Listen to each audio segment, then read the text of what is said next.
ఫిబ్రవరి 14న జరిగే అధిక జన మహాసంకల్ప సభకు లక్షలాదిగా తరలిరండి. స్థలం Bible mission grounds, Nagarjuna university ఎదురుగా, గుంటూరు. రాజ్యసభ అభ్యర్థిగా గొల్లబాబురావు నామినేషన్ దాఖలు చేశారు. ప్రస్తుతం గొల్లబాబురావు మాట్లాడదాం. రాజ్యసభకి వెళ్ళడం ఏ విధంగా ఫీల్ అవుతున్నారు sir? First of all me congratulations. ఎలా ఫీల్ అవుతున్నారు? ఇప్పటివరకు ఎమ్మెల్యేగా పనిచేశారు, మొదటిసారి రాజ్యసభకు వెళ్ళబోతున్నారు, ఈరోజు నామినేషన్ దాఖలు చేశారు, ఎలా ఫీల్ అవుతున్నారు?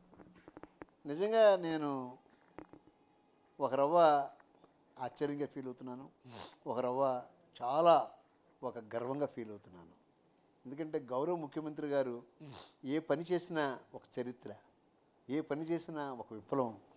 నాలాంటి సామాన్యుడిని, ఒక విద్యావేత్తలని నన్ను అనుకోకుండా రాజ్యసభకు పంపించడం అంటే అంతకన్నా గర్వం, అంతకన్నా సంతోషం నాకు జీవితంలో మరొకటి ఉండదని భావిస్తున్నాను. అంటే ఊహించారా సార్ మిమ్మల్ని రాజ్యసభ పంపుతారనే పరిణామాన్ని ఊహించారా? నేను ఎప్పుడూ కూడా ఊహించలేదు. అసలు రాజ్యసభ అనేది ఒక డ్రీమ్. అసలు కనీసం అది సామాన్యులకు వచ్చేటువంటి పోస్ట్ కాదు. మరి నిజంగా గొప్ప మనసు ఆయన ఈ పేద వర్గాలని సాధికారత చేయాలనేటువంటి వారిలో ఉన్నటువంటి ఎంతో కృతనిశ్చయమే నన్ను ఈ రోజున రాజ్యసభకి నామినేట్ చేయడం జరిగింది. అంటే బీసీలకి ప్రాధాన్యత ఇచ్చారు, 4 రాజ్యసభ స్థానాలు ఇప్పుడు ఈరోజు ఎస్సీ సామాజిక వర్గానికి సంబంధించి మీకు ఇచ్చారు. ఎలా చూస్తారు ఈ బీసీ ఎస్సీలకి ప్రాధాన్యత ఇవ్వడాన్ని ఎలా చూస్తారు జగన్?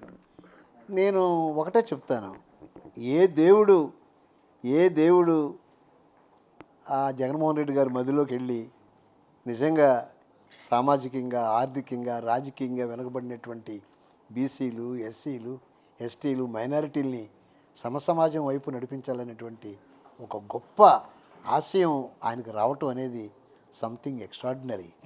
స్వాతంత్రం వచ్చి 76 సంవత్సరాలు అవుతుంది. ఈ రోజు వరకు కూడా ఏ ముఖ్యమంత్రి కానీ, ఏ ప్రధానమంత్రి కానీ ఎవరు కూడా అలాంటి కోణంలో ఆలోచించి పథకాలు పెట్టేటువంటి విషయం నేను చూడలేదు.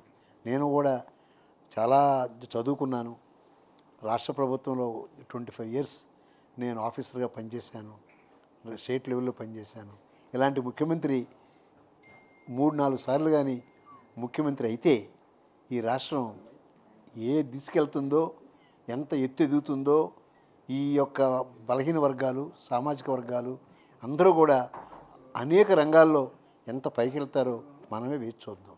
అంటే రాజ్యసభ అనేది జనరల్గా వ్యాపారవేత్తలకు పెద్ద సభ అంటూ ఉంటారు, దానిలో వ్యాపారవేత్తలకు మాత్రమే స్థానం ఉంటుందని ఒక ఇప్పటివరకు ఉంది. ఇప్పుడు కానీ మీరు ఇలాంటి వాళ్ళకు కూడా రాజ్యసభ పంపడం ద్వారా ఎలా చూస్తారు దీన్ని? అదే నేను మొట్టమొదటి నుంచి ఈ రాజ్యసభ పోస్ట్ అంటే 50 కోట్లు, 100 కోట్లు ఏదో రకరకాల మనుషులకి, పెద్ద పెద్ద వ్యాపారవేత్తలకు ఇస్తారని విన్నాను నేను కూడా. కానీ మరి నన్ను ఈరోజు మరి గౌరవ ముఖ్యమంత్రి గారు పేద వర్గాలకి మనం స్థానం కల్పించాలని నాకు ఈసారి ఇచ్చారు. ఇంతకన్నా ముందుసారి అయితే 4 బీసీలకు ఇచ్చారు. హిస్టరీ. ఆ 4 బీసీల్లో పిల్లి సుభాష్ చంద్రబోస్ గారు, మోపిదేవి వెంకటరమణ గారు, బేద మస్తానరావు గారు, తర్వాత ఆర్ కృష్ణయ్య గారు, ఇలాంటి వాళ్ళందరికీ కూడా మరి రాజ్యసభ పంపించడం అంటే it is something extraordinary, unbelievable. అసలు నేనైతే ఎలాంటి రాజకీయ నిజమైనటువంటి సాధికారతని ఆ జగన్ గారికి వచ్చినందుకు నేను ఏ రకంగా కారణ జన్ముడు అనాలా, సంఘ సంస్కర్త అనాలా, రాజనీతిజ్ఞుడు అనాలా నాకైతే అర్థం కావట్లేదు. అంటే గతంలో మీరు మంత్రి పదవి రానప్పుడు కొంత బాధపడ్డారు, మీ కార్యకర్తలు కానీ మీరంతా కూడా బాధపడ్డారు. ఈరోజు అంతా హ్యాపీగా ఉన్నారా జగన్ నిర్ణయంతో? నేను బాధపడటం ఎప్పుడు బాధపడలేదు.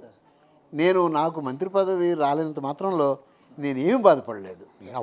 నేను అన్నది ఏంటంటే ఇంటర్వ్యూ ఇప్పించండి సార్కు నా బాధ చెప్పుకుంటానని చెప్పాను తప్ప I'm loyal since very beginning, I'm founder of the party. నేను ఎప్పుడు కూడా మా ముఖ్యమంత్రి గారికి లాయల్గానే ఉంటాను, లాయల్గానే చనిపోతాను.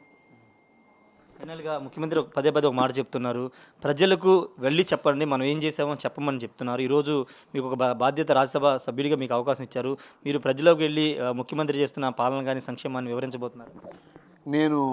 నేనైతే ఏప్రిల్ 2వ తరుణ్ ప్రమాణ స్వీకారం ఉండొచ్చు అంటున్నారు.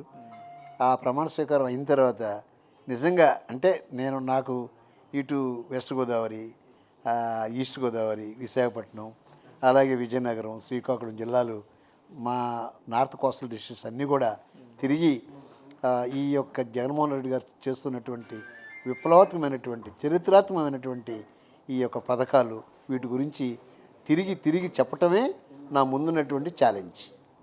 Thank you sir. ఖచ్చితంగా రాబోయే రోజుల్లో ప్రమాణ స్వీకారం అయిన తర్వాత అన్ని ప్రాంతాల్లో తిరుగుతామని చెప్తున్నారు. పార్టీకి ఎప్పుడు విధేయుడిగానే ఉన్నాను తప్పించి అక్కడ వ్యతిరేకంగా లేను. మంత్రి పదవి ఉన్నప్పుడు కొంత కార్యకర్తలు ఆవేదన చెందారు తప్పించి నేను ఎక్కడ పార్టీకి విమర్శలు చేయడం కానీ ఎక్కడ చేయలేదు, విధేయుడిగానే ఉన్నానని చెప్తున్నారు. ఖచ్చితంగా ఒక ఎస్సీలకు కానీ బీసీలకు కానీ పెద్దపీట వేస్తున్న ముఖ్యమంత్రి దేశంలో జగన్ తప్పితే మరి ఎవరు లేరని గొల్లబాబురావు చెప్తున్నారు. Camera person ప్రసాద్తో Rayesh RTV assembly నుండి. మరిన్ని వీడియోస్ కోసం ఛానల్ ని సబ్స్క్రైబ్ చేయండి, లేటెస్ట్ అప్డేట్స్ కోసం వాట్సాప్ ఛానల్ ని ఫాలో చేయండి అండ్ లింక్ డిస్క్రిప్షన్ లో ఉంది.